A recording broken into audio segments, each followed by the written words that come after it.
Salut à toi, j'espère que tu vas bien et bienvenue dans ce 59e épisode de la série sur Symblog, le blog créé de A à Z avec Symfony.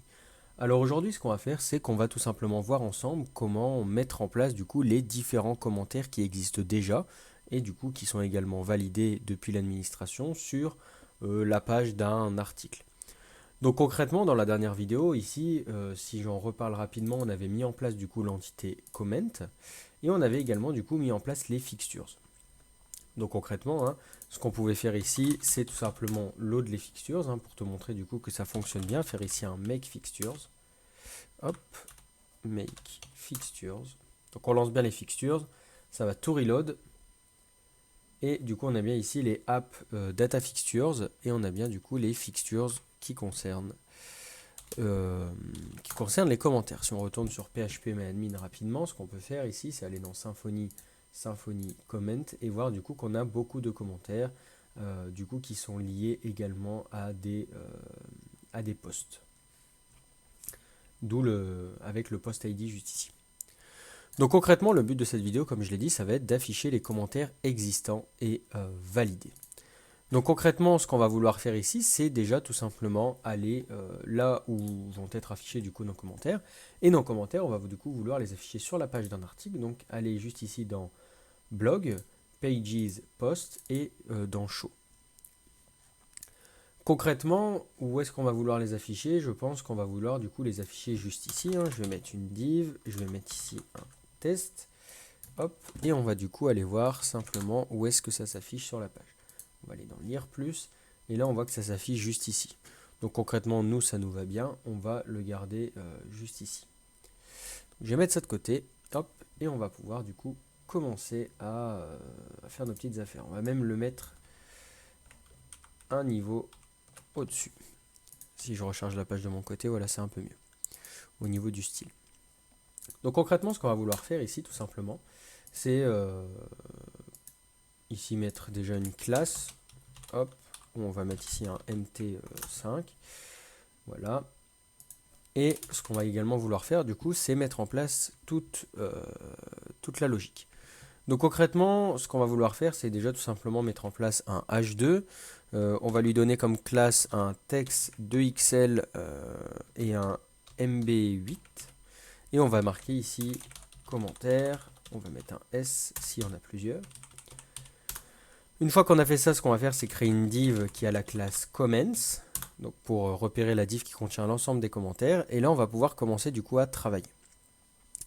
Donc ici, pour garder la logique, on va créer du coup une div qui a la classe comment, mais qui a également du coup une classe flex, également une classe justify start, et on va également créer la classe mb4. Dans cette classe-là, ce qu'on va faire, c'est tout simplement mettre une div, et dans cette div, on va vouloir reprendre du coup un schéma que l'on a du coup sur Tailwind Element. Donc moi je vais le reprendre directement ici et je vais le copier-coller. Ce sera plus simple. Donc concrètement, moi il y a déjà mon code. Donc ce qu'on va faire ici tout simplement, c'est dire ici que si l'auteur a un avatar, eh bien on va l'afficher. Sinon on va afficher du coup une image basique, donc une image d'un avatar classique. On va pouvoir mettre le contenu du commentaire juste ici et on va pouvoir également mettre du coup le nom de l'auteur.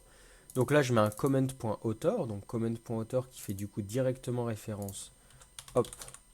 Alors, on n'est pas dans la bonne classe, voilà. Qui fait directement référence à un user. Donc si je mets ça directement, ça ne va pas marcher parce que du coup, il va me dire qu'il ne peut pas traduire la classe user en string. Et pour ça, on va utiliser la méthode magique toString. Et du coup, on va pouvoir dire ici que toString, ça va être this get pseudo. Alors, on n'avait pas de get pseudo. Je regarde. Non. Alors, qu'est-ce qu'on avait dans ce projet-là? Last name, first name. Il n'y a pas de pseudo. Ok, très bien. Donc, ce qu'on va retourner, tout simplement, ça va être un this first name, point espace, point this last name.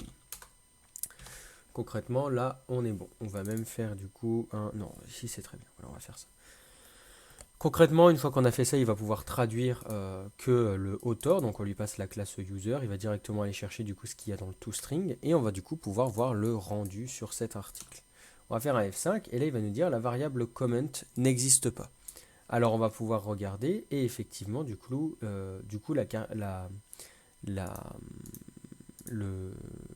comment dire, je me perds un peu dans mes mots. La variable content n'existe pas tout simplement parce que j'ai été beaucoup trop vite et du coup je n'ai pas mis en place du coup mon for. Donc le for, hop, petite notification de mon côté, j'enlève ça pour éviter de faire du bruit, très bien. Et du coup, pardon, encore un petit peu malade. Et du coup, je disais que on va tout simplement englober, du coup on va le mettre juste ici. Ici, ce qu'on va faire du coup, c'est un for, et on va lui dire ici, pour les commentaires qui se trouvent dans les commentaires du post, eh bien, on va pouvoir du coup les afficher. Donc, pour ça, on va faire un nfor. Et on va prendre tout le code ici, et on va le caler. Alors, c'est pas ça que je voulais faire. Pas très grave, hop, on va prendre tout le code qu'il y a ici, voilà, et on va le mettre juste ici. Concrètement, si on fait ça, ça devrait fonctionner, voilà.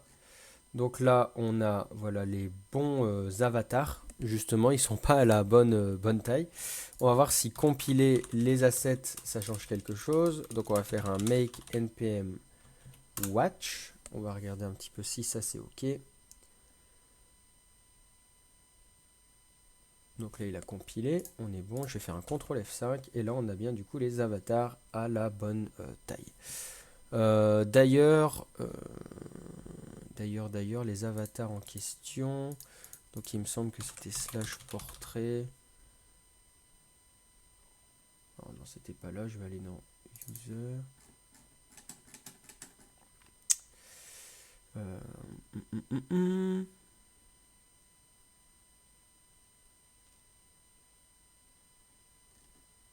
Bon, on va garder ça en fait. On va pas s'embêter trop avec ça.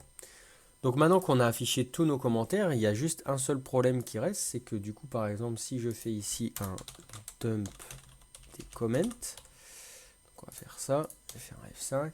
Là, on voit, par exemple, que isApproved, is true.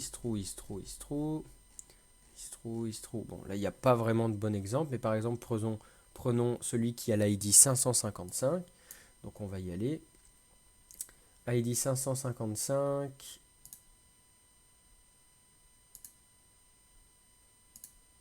Alors, 555, il est à true.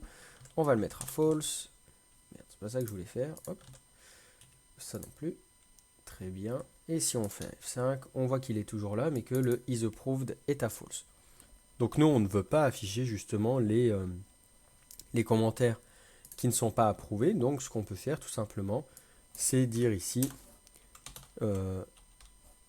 if comment, on va enlever ça, if comment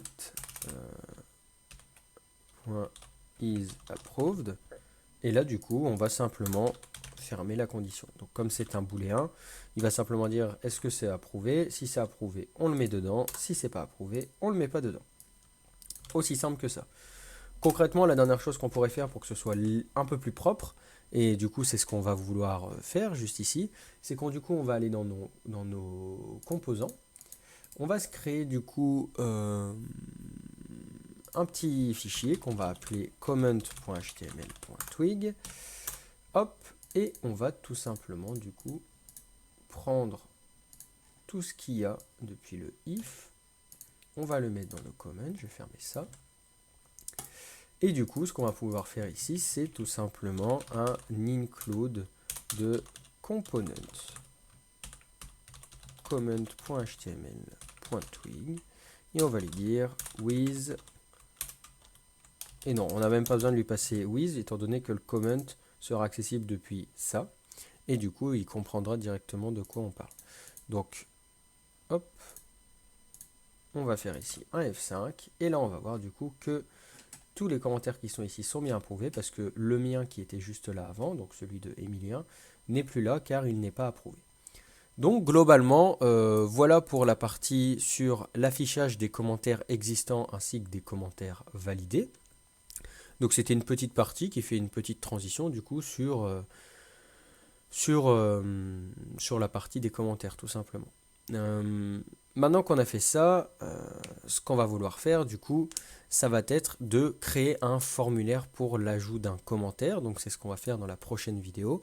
Et tu verras du coup comment on fera ça, notamment avec le système de forme type dans Symfony.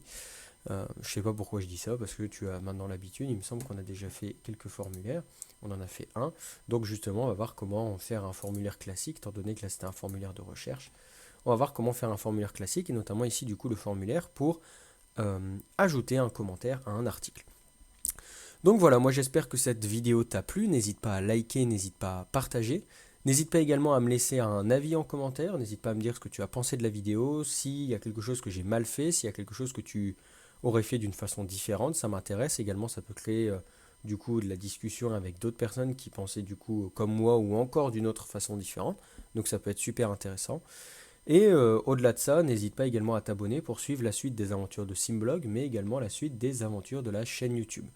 En tout cas, moi je te dis à la prochaine dans la prochaine vidéo du coup, et on verra ensemble du coup comment créer un formulaire pour l'ajout d'un commentaire au sein d'un article de blog. Moi je te dis à la prochaine dans la prochaine vidéo. Salut!